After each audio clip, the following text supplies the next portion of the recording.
नमस्कार दोस्तों, आप सभी का मेरे नए वीडियो में स्वागत है।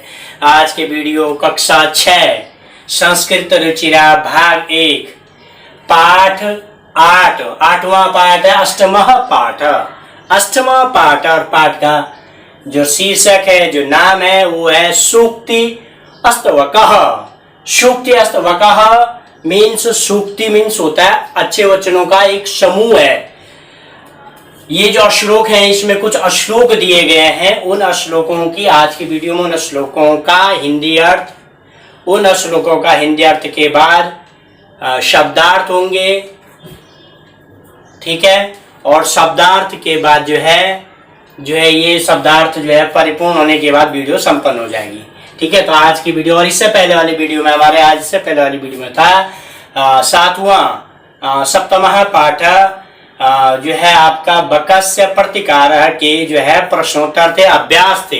वो वीडियो भी आप देख सकते हैं। तो आइए आज की वीडियो में आपका अष्टमा पाठ सूक्ति अष्टवकः अर्थात जो है अच्छे कथनों का समूह। सूक्ति अच्छे, ठीक है, अच्छे कथनों का समूह है। तो उसमें कुछ श्लोक दिए गए हैं, ठीक है।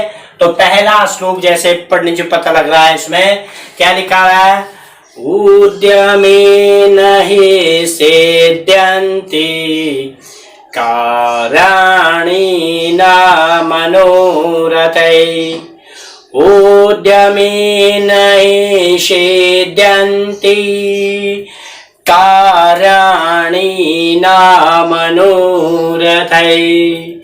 न हि सूक्तस्य सिंहस्य प्रविशन्ति मुखे मृगाः।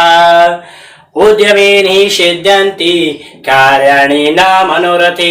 न हि सूक्तस्य सिंहस्य प्रविशन्ति मुखे मृगाः। तो इसका जो हिंदी अर्थ है, ये हिंदी अर्थ में क्या लिखा है? पहले जो अगर संदर्भ लिखना चाहे तो संदर्भ प्रस्तुत श्लोक हमारी पाठ्य पुस्तक संस्कृत रुचिरा भाग 1 के अष्टमः पाठ का शीर्षक सूक्ति अष्टवकः नामक जो है पाठ से लिया गया है। और इन जो है श्लोकों में अच्छे वचन जो है आपका जीवन में अनुसरण करने वाले, इन सूक्तियों से, इन श्लोकों से कुछ जो है सीख मिलती है। तो उसी के बारे में है। तो इसमें इसका अर्थ है, हिंदी अर्थ, कि सभी कार्य उद्यमन मेहनत, सभी कार्य परिश्रम या मेहनत से संपन्न होते हैं, मेहनत से सिद्ध होते हैं, मेहनत से पूर्ण होते हैं। सभी कार्य मेहनत से, परिश्रम से सिद्ध होते हैं, पूर्ण होते हैं। केवल इच्छा करने या सोचने मात्र से पूर्ण या पूरे नहीं होते। यानी कि जैसे कि सोए हुए शेर के मुंह में पशु स्वयं प्रवेश नहीं करते, अर्थात शेर को भी किनका अर्थात पशुओं का शिकार करने के लिए दौड़ना अर्थात परिश्रम करना पड़ता है। इसका मतलब यह है कि सारे काम परिश्रम से पूर्ण होते हैं। केवल इच्छा करने से या पूर्ण इच्छा मात्र जो है इच्छा या सोचने मात्र से पूर्ण या पूरे नहीं होते हैं। क्यों? जैसे कि सोए हुए शेर के मुंह में पशु स्वयं प्रवेश नहीं करते हैं, अर्थात उन पशुओं का वध करने के लिए भी शेर को उनका पीछा करना पड़ता है, उनका जो है उनके पीछे दौड़ना पड़ता है, अर्थात परिश्रम करना पड़ता है। तो ये इसमें यह है कि केवल जो है आप आता है केवल भाग्य के जो है के भरोसे सफलता पाने के लिए बैठे रहने की अपेक्षा अपने कार्य को कर लेना ही सही है। अर्थात केवल भाग्य के भरोसे बैठे रहना उचित नहीं है, बल्कि जो है सफल होने के लिए हमें कड़ी मेहनत करना जरूरी है। ये इस जो श्लोक है उसका एक शिक्षा है, उस श्लोक की शिक्षा है। उस श्लोक में ये शिक्षा मिलती है कि हमें भाग्य के भरोसे नहीं बल्कि कड़ी मेहनत पर भरोसा करना चाहिए। भाग्य के भरोसे नहीं, कड़ी मेहनत पर, ठीक है। कड़ी मेहनत से ही हमें अपने कार्य में सफलता मिल सकती है। श्लोक संख्या 2 में लिखा हुआ है, पुस्तके पठिता पाठ जीवने नैव साधिता पुस्तके पठिता पाठ जीवन जीवनेन साधितः किं भवेत् तेन पाठेन जीवने यो न सार्थकः पुस्तके पठिता पाठ जीवनेन साधितः किं भवेत् तेन पाठेन जीवने यो न सार्थकः। पुस्तके पुस्तक में, पठिता मैंने पढ़ा हुआ ज्ञान, पाठा मैंने ज्ञान, पुस्तक में पढ़ा हुआ ज्ञान जीवन जीवन में नैव मन नहीं, साधिता मैंने साधन किया, उसका उपयोग नहीं किया। यदि पुस्तक में पढ़े हुए ज्ञान का जीवन में धारण नहीं किया तो ऐसे ज्ञान का क्या फायदा, ऐसे ज्ञान का किम भवे तेन पाठेन जी, इस तरह के ज्ञान का क्या फायदा जिसका जीवन में अनुसरण, जिस ज्ञान को लेकर जीवन में अनुसरण नहीं किया, ऐसे जीवन, ऐसे ज्ञान का जीवन में वो जो है यूं न सार्थक का, उपयोगी नहीं हुआ, तो ऐसे ज्ञान का क्या फायदा? सर उपयोग नहीं हुआ। हाँ, तो क्या फायदा ऐसे ज्ञान का? तो हिंदी अर्थ है पुस्तक में पढ़ा हुआ ज्ञान, पुस्तक में पढ़ा हुआ पाठ या ज्ञान यदि जीवन में उपयोग नहीं किया, यदि जीवन में धारण नहीं किया, या जो पाठ जीवन में उपयोगी नहीं है, मतलब जो पाठ पढ़ा आपने और उसको जीवन में उपयोग नहीं किया, तो उस पढ़े हुए ज्ञान का क्या लाभ, उस पढ़े हुए ज्ञान को जीवन में धारण न करने क्या फायदा? ठीक है ना। तो इसका कह रहा है कि पुस्तक का ज्ञान जो है, पढ़ा हुआ ज्ञान को हमें क्या करना चाहिए, जीवन में भी धारण करना चाहिए, और उस पढ़े हुए ज्ञान का जीवन में धारण करने का मतलब उस जो है उसको जो है उसके अनुसार चलना चाहिए। अर्थात जो है बोल रहा है कि अतः केवल पढ़ना यानी ज्ञान अर्जित करना ही काफी नहीं है, ज्ञान अर्जित करना ही काफी नहीं है, बल्कि उस अर्जित ज्ञान को जीवन में अनुसरण करना चाहिए, उस अर्जित ज्ञान को जीवन में अनुसरण करके उसके अनुसार चलना चाहिए। ये इस श्लोक की शिक्षा है। श्लोक संख्या 3 श्लोक है, प्रिय वाक्य प्रधानेन सर्वे तुष्यन्ति मानवाः, प्रिय वाक्य प्रधानेन सर्वे तुष्यन्ति मानवाः, तस्मात् प्रियम हि वक्तव्यम्, तस्मात् प्रियम हि वक्तव्यम् वचने का दरिद्रता, तस्मात् प्रियम ही वक्तव्यम वचने का दरिद्रता।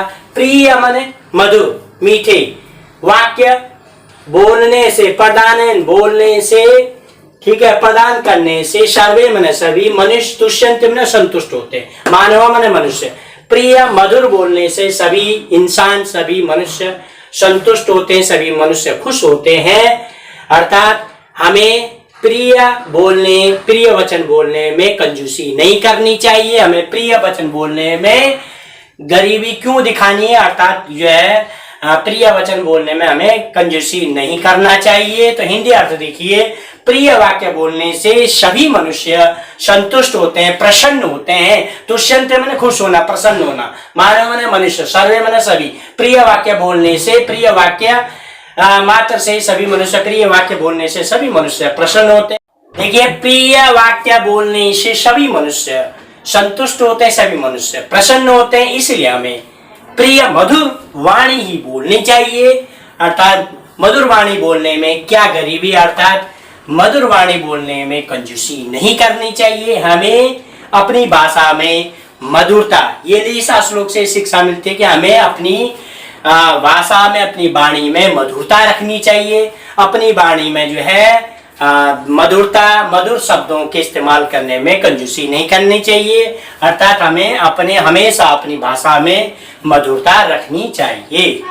देखिए श्लोक संख्या 4, श्लोक में लिखा है, गच्छन् पिपलिको याति योजनानां शतान्यपि, योजनानां शतान्यपि अगच्छन् वैन तयो अपि पदम एकम न गच्छति। गच्छन् माने जाते हुए, पिपलिको नरचिति, याति माने जाति। जैसे योजना नाम जो है, योजना नाम 4 कोस, 4 कोस क्या होता है, 12 किलोमीटर के लगभग होता है, ठीक है ना। चार लगभग 12 किलोमीटर, ठीक है। अगर नर चींटी जितनी छोटी होती है, बहुत छोटी होती है, बहुत छोटी होती है, तो नर चींटी जो है क्या होती है, जाती हुई नर चींटी जो है, छोटी सी नर चींटी अगर जान जो है लगातार जाती है तो वह 12 किलोमीटर लगभग 4 कोस जो है वो चल पाती है, 4 कोस जो है चल जाती है। लेकिन मने नहीं, अगच्छन मने न जाते हुए, वह तो ये मने गरुड़, अगर तेज दौड़ने वाला गरुड़ अगर एक कदम भी ना चले, ठीक है, तेज दौड़ने वाला गरुड़ भी अगर एक कदम भी ना चले तो वह क्या नहीं करना चाहिए, एक कदम भी न चलने पर वह अपने लक्ष्य तक नहीं पहुंच पाता। इसका मतलब यह है कि चींटी जैसा छोटा, बहुत छोटा प्राणी छोटे छोटे टांगों से लगातार चलने पर वह कोसों दूर पहुंच जाता है, कोसों चल पाता है। और तेज दौड़ने वाला गरुड़ अगर एक कदम भी न चले तो वह अपने लक्ष्य तक नहीं पहुंच पाता। ये मतलब कहने का भाव, तो अर्थ है यह है चलता हुआ नर चींटी, चलता हुआ, रुकता हुआ नहीं, चलता हुआ। यहाँ पर चलने के लिए, चलने का नाम, चलती का नाम गाड़ी है ना, तो चल हमेशा हमें अब निरंतर चलते रहना चाहिए। कहने का मतलब इस श्लोक से निरंतर चलते रहना चाहिए। चलता हुआ नर चींटी भी सैकड़ों कोस मीन्स बताया 4 कोस में 12 किलोमीटर के लगभग होता है, तो सैकड़ों कोस चला जाता है। लेकिन या परंतु न चलता हुआ, अगच्छन में न चलता हुआ, वह मैंने गरुड़, अपि मैंने भी, तो परंतु न चलता हुआ गरुड़ भी एक जो है, गरुड़ एक कदम भी नहीं जा पाता, ठीक है। अर्थात जो है वह अगर ना चले, तेज दौड़ने वाला गरुड़ भी अगर ना चले तो वह एक कदम भी नहीं जा पाता। अर्थात इससे हमें की शिक्षा मिलती है, अतः हमें हमेशा निरंतर आगे बढ़ते रहना चाहिए, कभी भी रुकना नहीं चाहिए। चलती का नाम गाड़ी है।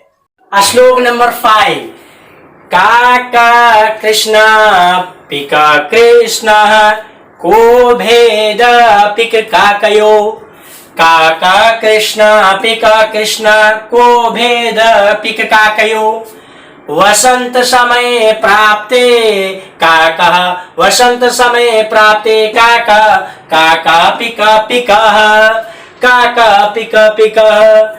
काका मने कौवा, कृष्ण मने काला, पिका मने कोयल, कृष्णा मने काला। कौवा काला होता है, कोयल भी काली होती है। को भेद पिक काकयो, पिक मने कोयल, काकयो कौवा और कोयल में क्या भेद, तो कब पता लगता है कौवा और कोयल में दोनों काली होती है, तो पता कब लगता है, वसंत समय में आवाज से। वसंत समय के जो है वसंत समय आने पर कौवा कौवा पता लग जाता है वाणी से, और कोयल कोयल होती है। वसंत काल में कौवे की आवाज और कोयल की आवाज से ही कोयल और कौवा का अलग अलग पता चलता है। तो इसका मतलब यह है कि कौवा भी काला होता है और कोयल भी काली होती है। तो फिर कौवे और कोयल में क्या भेद होता है, कौवे और कोयल में क्या अंतर होता है? वसंत ऋतु आने पर, वसंत समय आने पर, वसंत ऋतु आने पर पता चलता है कि कौवा तो कौवा होता है और कोयल कोयल होती है। इसका मतलब यह है कि वसंत काल आने पर कौवे की बोली और कोयल की बोली से दोनों के बीच अंतर पता लगता है। कौवा कर्कश बोलता है, कोयल मीठी बोलती है, मधुर बोलती है। इसीलिए कौवे की जो है और कोयल की बोली, दोनों की बोलियां एक दूसरे के जो है बोल वसंत काल पे आने पर कौवा की और कोयल की बीच विभेद पता लगता है, अंतर पता लगता है। देखिए अब है शब्दार्थ। शब्दार्थ में पहला है उद्यमेन, परिश्रम से, मेहनत से। उद्यमेन परिश्रम या मेहनत से, मनोरथे मन की इच्छा से, सिंगा मन से, मृगा मन हिरन पशु। मृगा मीन्स हिरन पशु, दरिद्रता, दीनता, कृपणता, कंजूसी। प्रिय वाक्य प्रदान, प्रिय वचन बोलने से, प्रिय वचन बोलने से तुष्यन्ते संतुष्ट या प्रसन्न होते हैं। तुष्यन्ते संतुष्ट और प्रसन्न होते हैं। मानवा मने मनुष्य, तस्मात् मने इसलिए, तस्मात् मीन्स इसलिए, तस्मात् मतलब इसलिए। वक्तव्य मने बोलना चाहिए, वक्तव्य मने बोलना चाहिए। वचने मने बोलने में, साधिता मने उपयोग किया, साधिता मने उपयोग किया। भवेत मने होगा, भवेत मने होगा या होना चाहिए। देखिए अगला है सार्थक अर्थपूर्ण प्रयोजन युक्त। सार्थक अर्थपूर्ण प्रयोजन युक्त। काका कौवा, काका कौवा। कृष्ण काला, कृष्ण काला। पिका कोयल, पिका कोयल। का पिक काकयो कोयल और कौवे में, पिक काकयो कोयल और कौवे में।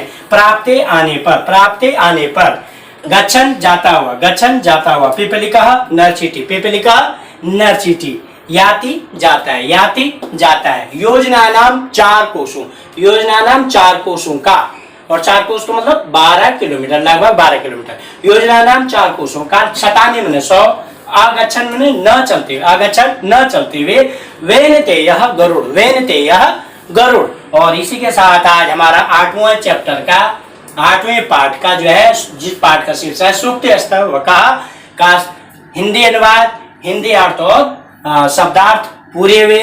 अब आज जो है अगली वीडियो होगी आपके इसी पाठ का अर्थात 8वां 8वां पाठ के प्रश्नों का अभ्यास होंगे। ठीक है, और आशा करता हूँ मेरी वीडियो को ज्यादा से लाइक शेयर और सब्सक्राइब करेंगे। बेल आइकन जरूर दबाएं ताकि अगले वीडियो सबसे पहले आप तक पहुंचे। धन्यवाद।